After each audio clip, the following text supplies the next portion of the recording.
How many times have you wondered if God is still in control of your life?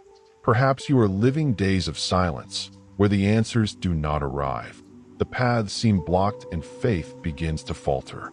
It is natural to doubt when everything seems stopped. But what if I told you that God's silence can be the biggest sign that He is working behind the scenes?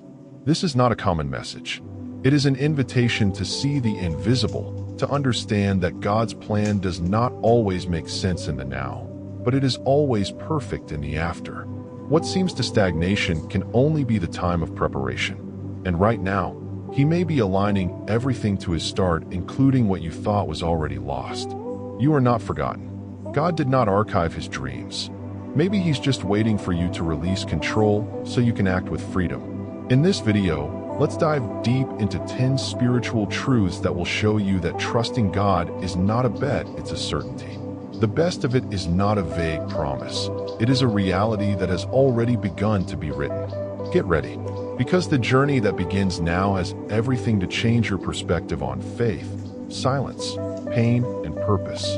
And most importantly, it has everything to rekindle within you the hope that may have erased. Because yes, the best is yet to come. There are times when heaven is in absolute silence. No answer, no clear direction, only the echo of our prayers coming back without return. But God's silence is not absence, it is strategy. He does not act under pressure from human time, but according to the perfect pace of His plan. And this plan is never smaller than what we ask, just deeper than we can understand. The truth is that silence reveals more than 1,000 words. It is in this space of apparent inactivity that God works at the base, in the invisible, in the details that will support what will come later. He closes doors, drives people away, blocks ways not to punish you, but to prepare you. Because when the best of it arrives, you will need to be firm inside so as not to collapse on the outside. It's like a buried seed. We look and think nothing is happening, but in the dark of the earth is born life. So it is with the soul in the dark of silent wait. God plants lessons, healing wounded, strengthens the spirit.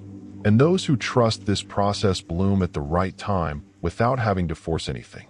Many give up in this silence because they confuse with abandonment. But it is not abandonment, it is cut. The artist does not talk while sculpting. It shapes, cuts, adjusts in silence because it is focused on revealing something beautiful.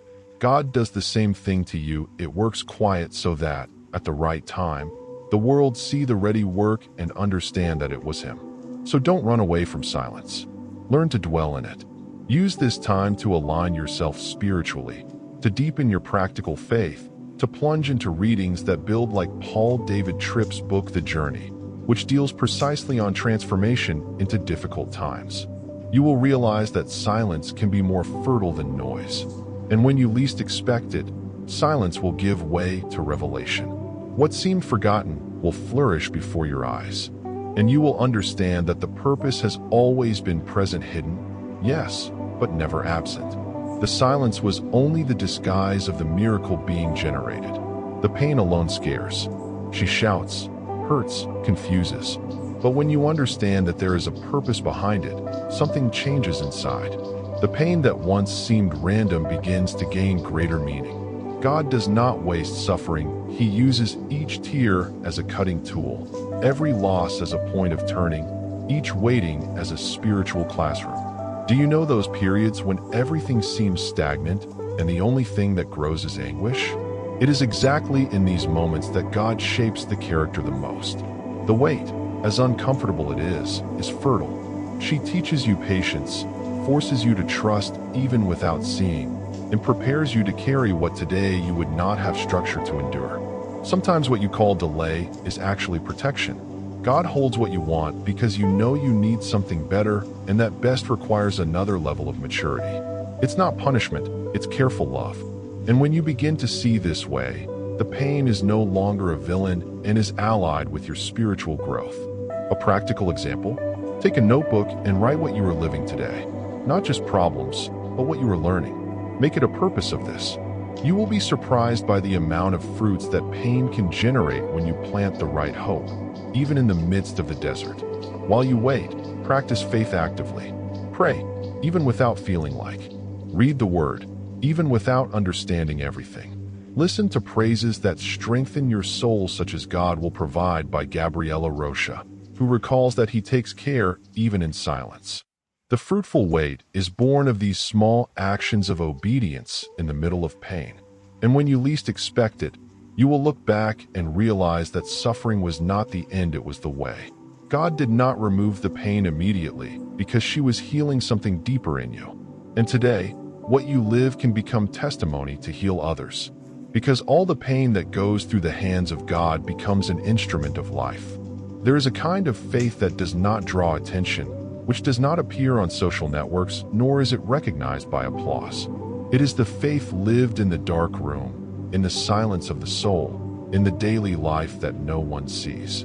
This is practical faith, one that reveals itself in consistent attitudes even when the heart is tired. And it is exactly this faith that God honors. Practical faith does not need an audience. She manifests herself in the no you say for temptation, in the decision to continue praying even without response, in choosing to get out of bed on a difficult day. It's that silent courage to continue trusting when everything shouts give up. It is more than belief, it is behavior shaped by trust. The Bible teaches us that the righteous will live by faith. But this living is not just made of great spiritual decisions. It is made of small daily obediences. It is deciding to be honest even when no one is looking. It is forgiving before receiving an apology. It is remaining generous even when finances squeeze. This faith, though hidden, moves the sky. Want a practical tip? Choose a simple area of your life and make it an altar. For example, when you wake up, before you get your phone, say a short prayer, Lord, direct my day. This is practical faith. Upon receiving a problem, say, I trust your plan. These habits are not just symbolic, they shape their mindset and realize their spirit. Many wait for extraordinary miracles, but forget that the greatest miracles begin in the discipline of the invisible. A hidden faith is like tree root no one sees, but it sustains everything. When you cultivate this kind of faith, the fruits appear naturally, not to your glory, but to reveal that the foundation of your life is God. And you know the most beautiful is that God sees it all. Every tear contained, every silent resignation, every whisper of prayer that no one heard. He is attentive behind the scenes. Because true faith is not displayed, it surrenders itself. And the more hidden she looks like human eyes, the more precious she is in her Father's eyes. Even before you were born, God had already separated a purpose for your life. It's not exaggeration, it's biblical truth. The spiritual call is not generic, it is personal, detailed, and non-transferable. And even if you feel small, unprepared, or even unworthy, the call remains intact, supported by a force that does not depend on your ability, but on God's faithfulness. You were not chosen by chance. The environment, the struggles, the losses, everything was filtered by God to form in you what will be essential in fulfilling the mission He has entrusted you. The process may seem confusing, but the designer knows what He is doing. And when the sky decides to lift someone, neither can the whole help prevent it. You may think, but I'm not strong enough. And honestly, you're right alone. No one is. The good news is that the call comes from supernatural provision. The same hand as it calls is the one that sustains. You may stumble, but it gets you up. It may feel lost, but He guides you. You may try to escape, but He pursues you with purpose. A practical exercise: write 3 areas of your life where you feel constant restlessness. Usually they are linked to your call. God uses this holy dissatisfaction to direct you. Read books like Rick Warren's A Life with Purpose that help to lighten spiritual paths. And pray every day, Lord, show me what the Lord wants to do through me. Even if the doors are close, even if people do not understand, the call continues. The strength of a mission by the number of followers is not measured, but for obedience in loneliness. Moses spent 40 years in the desert. David was anointed and returned to take care of sheep. Even Jesus lived 30 years in silence before the prosecutor. The sky works differently. And when you understand that you don't have to prove anything to anyone, just respond to the call, spiritual freedom begins. The supernatural force propels you even when you are afraid. Because the mission is divine, and who sent you guarantees the resources. Trust that you are not being ignored, you are being prepared. Truth transformation does not happen on illuminated stages, but in the secret of the soul. Sometimes we expect a grand sign, a cinematic turn, but God acts in detail, the subtle, the little one that goes unnoticed. A prayer that makes sense again, a verse that plays deep, an unexpected will to reconnect. The transformation begins like this, silent but powerful. Integral healing is not just stop feeling physical or emotional pain. It is to feel joy again with simple things. It is freeing yourself from thoughts that they imprisoned. It is having the courage to start over without carrying the weight of what is past. God doesn't just want to fix you, He wants to renew you. And this process involves mind, heart, and spirit. You may not even notice, but if you are praying more, you have felt like praising. If you are looking for answers in the Word, then something is already changing. The transformation does not need an audience. It just needs space. God does not invade, He invites. And when you say yes, it starts the work even if you are still in doubt. Want a habit that helps in this process?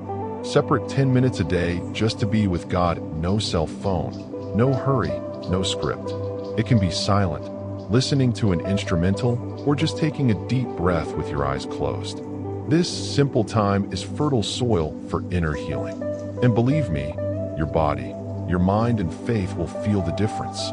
Emotional healing begins when you stop judging yourself because you are still injured. God has patience with those who suffer. He is not annoyed by his relapses. He welcomes you in them. The Holy Spirit acts like a loving doctor, goes straight to the wound, but softly. And the cure, though slow, is real. Just stay in the process. And when you look back and realize that it no longer hurts as before, that you can talk about certain things with peace, you will understand God really restored you. The silent transformation was deeper than you imagined. And this cure that was born in the invisible now becomes visible force for your walk.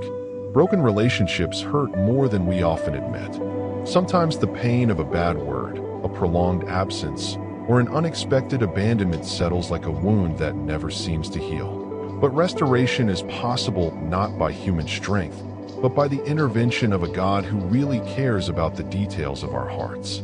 God does not ignore your bonds. He knows the weight that each person has in his history and knows how to transform even the worst chapters into healing testimonies.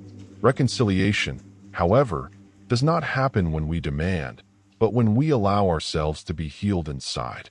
Before restoring relationships, God restores identities. Not all relationships will come back, and that's fine.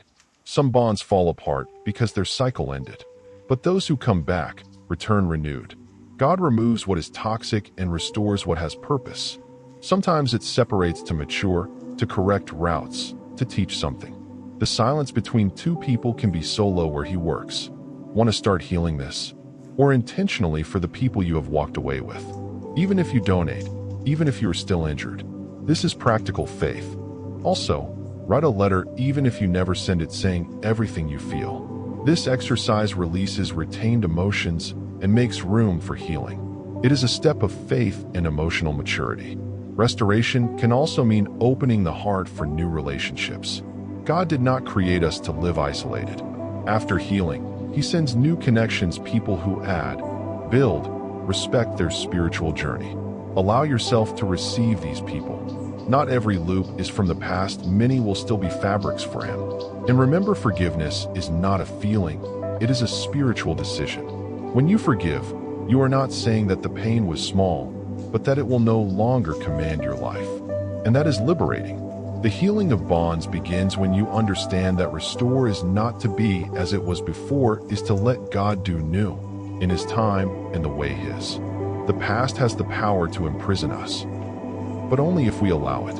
Many people live today as hostages of old decisions, mistakes made, or trauma that have never been healed. But God didn't call you to carry chains, he called you to live redeemed. What happened yesterday no longer has authority about who you are becoming now. Redemption begins when you stop looking back, guilt, and start looking with learning. God does not erase the past, but resignifies. He turns shame into testimony, the fall into a trampoline, the scar into a symbol of victory. The enemy accuses you for what you went. God states you for what you are in it, forgiven, restored, and restarting. You don't have to pretend you didn't hurt, but you need to stop reliving it as if it is still real. Memories may exist, but they should not dictate your gift. True deliverance comes when you deliver even what you don't understand. When you say, "Lord, I don't know why, but I trust you know what to do with it." A powerful practice: write a list of what still holds you emotionally. It can be names, guilt, speech, places. Pray on each item. Declare forgiveness, even if the emotion does not follow yet. And then tear this list. A symbolic but spiritually deep gesture. You have not been created to live stuck in emotional currents. Redemption also happens in daily choices. Each time you decide not to repeat an old pattern, each time you react with grace instead of anger, you are living as someone who has been freed. Redemption is not an isolated event, it's a lifestyle. It is waking up every day knowing that you are entitled to a new start. And the more you walk this freedom, the more you realize that the past has lost the power to define you. You are more than your pain, more than your mistakes, more than what they told you. You are someone in the process of restoration. And God didn't start this work to leave it in half. He goes to the end. There comes a time when something inside you starts to move differently. A new desire for prayer, a more accurate sensitivity to the voice of God, an urgency to dive deeper. This is the clear sign that spiritual gifts are being activated. God not only heals and frees us, He also sends us with purpose and empowerment. The Holy Spirit does not dwell on you just to comfort, but also to enable. He distributes gifts, arouses sleeping talents, rekindles vocations that were buried. You may think it has nothing special, but God has put inside you unique tools to play lives, turn environments, and manifest heaven on earth. And do not expect this activation to happen with great thunder or visions. Many times it begins with a simple restlessness, a desire to pray for someone, a desire to study the Bible more, a boost to help, advise, teach. All of this is already God activating in you what He Himself planted.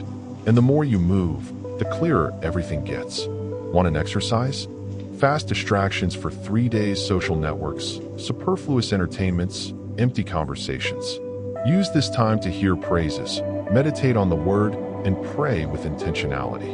You will realize that your spiritual sensitivity will increase. The gifts do not sprout in the noise, they bloom in their presence. And when you start walking in obedience, even without understanding everything, the fruits appear. You advise someone, and the person says, "It was exactly what I needed to hear." You pray and see answers happening. You play someone with words you didn't even know you had inside you. It is God operating through you, simple, powerful like that. Spiritual activation is not a privilege of some chosen. It is a call to all who decide to trust, align, and obey. God is raising ordinary people with extraordinary gifts. And maybe, without realizing it, you are already one of them. What is missing is not capacity, it is courage to say, "Lord, be here." God's will is not always comfortable, but it is always safe. Sometimes it manifests itself in doors that open, euphoric, unexpected, clear. But most of the time, she reveals herself in the closing. Those opportunities that you found essential, but God, with your infinite wisdom, decided not to. And this is also careful. Spiritual alignment begins when we stop forcing doors, when it accepts that not all we want is what God wants. What's more, when we understand that what God always wants will be better than what we are insisting on having. True alignment requires surrender, practical faith, and the maturity of trusting without knowing the full way. God realizes hearts, routes, and dreams. He repositions you not because you made a mistake, but because He wants to take you further.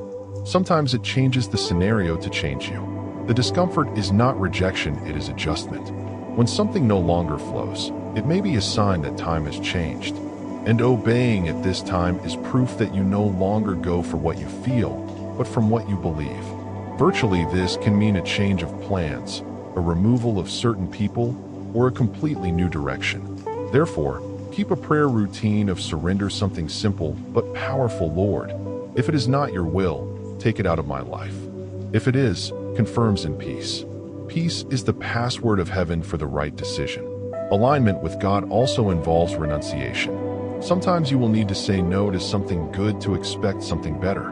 And this is only possible when your identity is established in it. Those who trust God's character do not negotiate their faith for convenience. Learn to walk right in the dark with the certainty that the guide is faithful. And as you align yourself, things begin to make sense. What seemed delay becomes deliverance. What seemed loss proves to be provision. And, especially, its interior changes. You no longer run after the blessings, you walk with the blesser. And that changes everything. Because the greatest miracle is not the door that opens, it is the heart that aligns itself. We usually associate miracle with something grand, spectacular, unusual. But the sky moves every day in small details that often go unnoticed. Sleep in peace, finding an unexpected solution, receiving a word at the right time, all this is miracle. Daily miracles are born of constant faith, not spectacular faith. Faith that generates miracles is not the one that makes noise, but the one that is sustained in silence. It is waking up and declaring, "Today God will act in me and through me." It is to trust that, even without seeing, something is being transformed. And especially, it is not giving up even when nothing seems to change, because in the invisible, it is already changing. The most beautiful miracles are the ones who take us by surprise. That connection that seemed unlikely, that door that opened out of nowhere, the answer that came after a forgotten prayer. All of this is the result of a faith that continues, even tired. Faith that says, "Lord, I do not need to understand, I just need to trust your plan." A daily practice that activates this kind of faith. Maintain a diary of miracles. In it, write down every detail you perceive as divine intervention, however small. Over time, you will look back and be amazed at everything God has done. This strengthens faith and reminds you that miracles are underway always. Constant miracles do not mean absence of struggle. They mean constant presence of God in the midst of the struggle. He may not take the storm, but calm his heart inside her. It may not change the scenario immediately, but gives you discernment to see the purpose. This is the faith that sustains, even when the eyes do not see. And when you learn to recognize these daily miracles, your gratitude multiplies. You begin to see God in the details, in people, in the coincidences that are actually steps. And then you understand to live by faith is not to expect a great event, it is to realize the extraordinary hidden in the simple. And now that you have gotten here, tell me, which of these points did you have stronger with you? Was it the silence of God that actually hit a purpose? Did the pain that, though it lasts, prepared you for something bigger? Or maybe that discreet faith lived in the backstage, but moving mountains in heaven? The truth is that God's plan has never been about immediate perfection, but about constant transformation. Every step you take toward His will, every renunciation, every prayer made in the secret, all of this is shaping a future that you can't even imagine. But God is already there, waiting for you. So don't ignore what burns inside. Reflect, write, pray. Start a new cycle today, even with a simple "Lord, I trust," even without understanding. Because trusting God is the most powerful decision you can make in uncertain times. And it is in this confidence that the most real miracles are born. And if this message has touched you in any way, share it with someone who also needs that word. Sometimes the missing miracle in someone's life is hidden in a simple, shared message with love. Before you go, don't forget subscribe to the channel, activate notifications, and follow the next videos. There is much more revelation, teaching, and spiritual direction coming around, and you are part of it.